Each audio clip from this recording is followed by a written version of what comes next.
If you're planning to sell your home yourself without hiring a realtor, there's really nothing wrong with that. But here's what most homeowners don't realize until it's too late.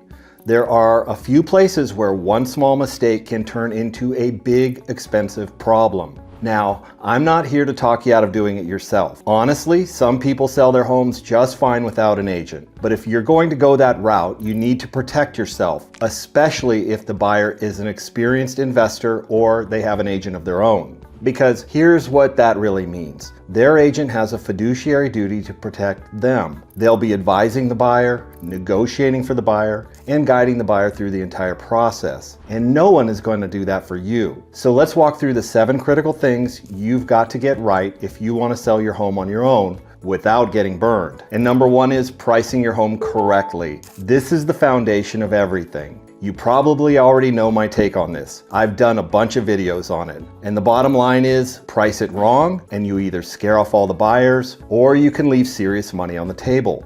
Don't rely on Zillow or what your neighbor thinks. Get real comps. Look at active listings, pendings, solds, and even the ones that didn't sell. And always remember, buyers aren't buying your memories. They're comparing your home to every other option in their price range. And number 2, preparing the home for sale. This doesn't have to mean remodeling the kitchen or a full renovation, but the home should feel clean, neutral, and move-in ready. Fix what's broken, paint what's tired. Declutter like crazy. And I always say, if it's not adding value, it's in the way. You want buyers to see the home, not your stuff. Number 3, marketing the property.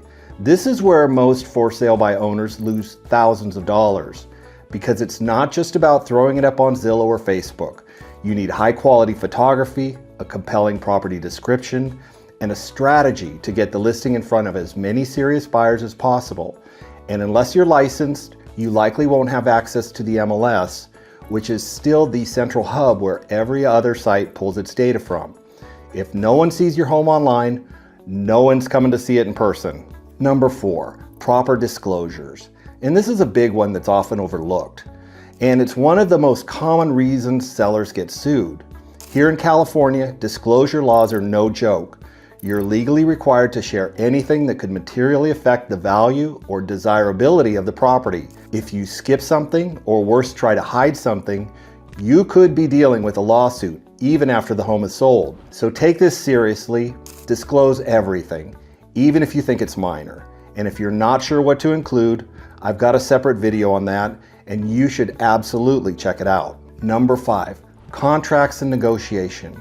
Here's where things really start to get risky, because once you have a buyer, you'll need to write up a purchase agreement, and you want to make sure you're using a contract that is in line with your state's laws. You also need to understand what it says. Are there contingencies? What happens if the buyer backs out? When is the deposit at risk? This is not the moment to be vague or casual. The buyer's agent will know exactly what to ask for. If you don't understand the paperwork, you could sign something that puts you in a really bad position. Number 6, qualifying the buyer. Just because someone hands you a pre-approval letter doesn't mean they can actually close. You need to verify their down payment, their ability to get a loan, that their lender is reputable, and that they're not just kicking tires. I've seen deals fall apart at the last minute because the buyer wasn't actually qualified and the seller was the one who paid the price. Number 7, managing the timeline. Once the offer is accepted, your clock starts ticking.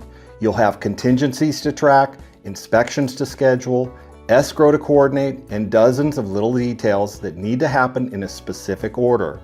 If you miss a deadline, you could lose the buyer or end up stuck in a contract you can't enforce. That's why experienced agents have full systems in place to manage the timeline from start to finish. If you're selling on your own, you'll need to do all that yourself, or hire a transaction coordinator who can keep track of everything for you. And let me just pause here for a second and tell you why I make these videos. I've been in real estate here in Silicon Valley for over 20 years. I've served on local ethics committee for more than a decade. And I've also managed and grown an office for the #1 brokerage in the country, overseeing billions of dollars in sales. The reason I share all of this is simple. I've seen what happens when people don't have the right information, and I genuinely don't want that to happen to you. These videos are my way of helping homeowners protect their #1 asset and walk into big decisions with their eyes wide open. So let me wrap it up like this. Yes, you can absolutely sell your home without a realtor, but if you're going to do it, you've got to do it right. Make sure you've priced it correctly, prepped it properly, marketed aggressively, disclosed thoroughly, written a clean binding contract, verified your buyer, and stay on top of all of your timelines. Now that may sound like a tall order, but it's your home. And if you're going to sell it yourself, it's worth doing it right.